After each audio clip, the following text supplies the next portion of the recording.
मैं डीपी सिंह संवाददाता।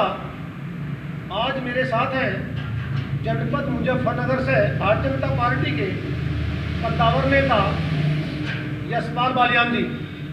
यशपाल बालियान जी, यहाँ पूरे ही जनपद मुजफ्फरनगर में इस बात की चर्चा है कि जो शीर्ष नेतृत्व है माननीय प्रधानमंत्री जी और वहाँ के जो समकक्ष लोग हैं ये आपको बहुत पसंद कर रहे हैं और भारतीय जनता पार्टी में आपका अच्छा असर है।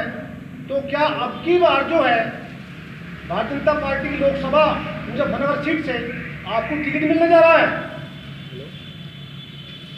देखो बैसला जी, जहाँ तक आपने जो सवाल मेरे से पूछा है इसके बारे में मैं ये कहूँगा कि भारतीय जनता पार्टी एक सभी की पार्टी है, सब समाज की पार्टी है और इसमें ये कार्यकर्ताओं की पार्टी है। इसमें जो आज कार्यकर्ता ग्राउंड पे काम कर रहा है, चाहे वो हमारा बूथ अध्यक्ष है, शक्ति केंद्र प्रभारी है या मंडल में काम कर रहा है, उसको पार्टी कोई भी बड़ी जिम्मेदारी दे देती है।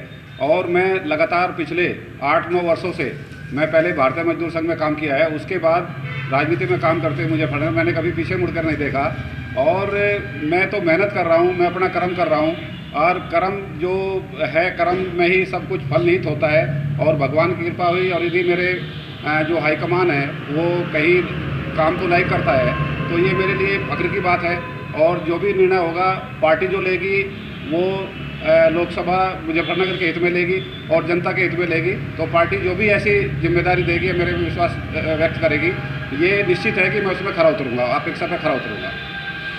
अच्छा बालियान साहब, आपने इतनी बड़ी लोकप्रियता कैसे हासिल किया है, कैसा संघर्ष आपने किया है पार्टी के लिए जो आज जो है क्षेत्र में आपका नाम है?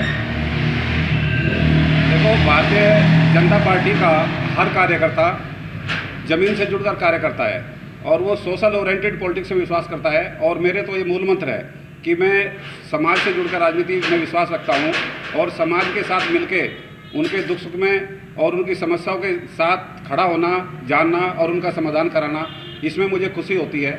और चूँकि मैं पहले संगठन में ट्रेड यूनियन लीडर रहा हूँ तो मुझे इस तरह के इनिशिएटिव लेने में, ताकि मैं लोगों के साथ खड़ा रहूँ और लोगों के उनकी परेशानी है उसमें उनकी मदद करूँ या एक उनका प्रतिनिधि बनकर रहूँ, तो इस तरह का ये सब चीज़ें हैं। ये तो कार्यकर्ताओं का मेरे प्रति उनका मेरे प्रति यदि ऐसी भावनाएं व्यक्त कर रहे हैं तो ये उनका बड़प्पन है।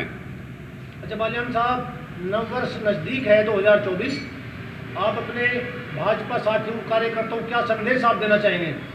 इस अवसर पर मैं ये कहना चाहूँगा कि जो मुजफ्फरनगर की स्थिति वर्तमान में है उससे कार्यकर्ता हमारा हतोत्साहित है, क्योंकि आज हमारे पास मुजफ्फरनगर लोकसभा में एक विधानसभा और नगर पालिकाओं में भी यदि मुजफ्फरनगर की बात करें एक नगर पालिका, 10 में से एक नगर पालिका है, तो इससे हमारा कार्यकर्ता हतोत्साहित है।